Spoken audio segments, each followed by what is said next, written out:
అని. ఇక్కడ మనిషి ఆయుష్ కాలం వచ్చి 70 సంవత్సరాలు, అధిక బలం ఉన్న ఎడల 80 సంవత్సరాలు. మనం గత రోజుల్లో చూసుకున్నట్లయితే అనేక మంది కొన్ని సంవత్సరాలు బతికి చనిపోయిన వారు ఉంటున్నారు. కానీ మనుషులు చేసిన పాపాల వల్ల ఆయుష్ కాలము కొద్దిగా తగ్గిపోతూ వచ్చి 75 సంవత్సరాలకి ఆగిపోయింది. ఈ భూలోకంలో మహా బతికితే 70 సంవత్సరాలు లేదంటే 80 సంవత్సరాలు. ఈ 80 సంవత్సరాలు ఇక్కడ మనము నీతి కలిగి దేవుణ్ణి ఎరిగి దేవుని యందు విశ్వాసం ఉంచి మన పాపాలు క్షమించబడి మనము చనిపోయిన తర్వాత దేవుని రాజ్యానికి వెళ్తాం. దేవుని నమ్ముకొని చనిపోయిన వారు దేవుని రాజ్యానికి వెళ్తారు. దేవుని నమ్మని వారు నరకానికి వెళ్తారు.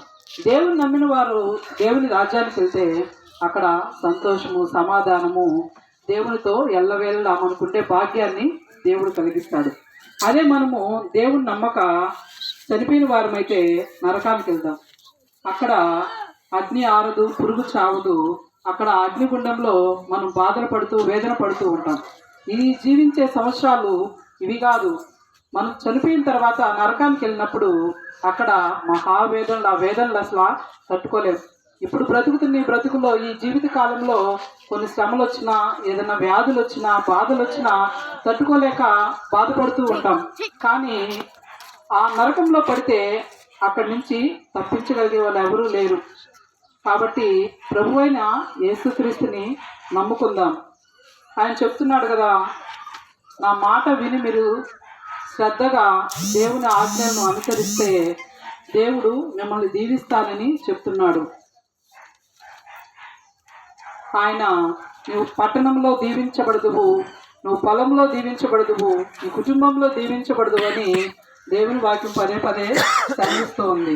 కానీ దేవుడి ఆజ్ఞ ఏంటంటే ఆయన యందు మనం విశ్వాసం ఉంచి మీరొక్కడే దేవుడు అని ఆయన్ని తెలుసుకోవాలి.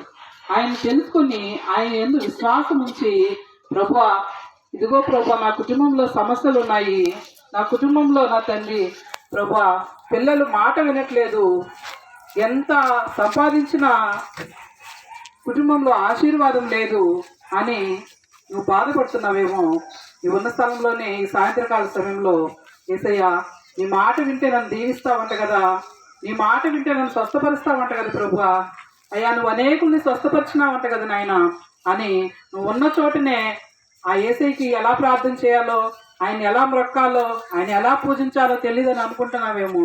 కానీ నువ్వు ఉన్న స్థలంలోనే విరిగి నలిగిన హృదయం చాలు ఆయనకి.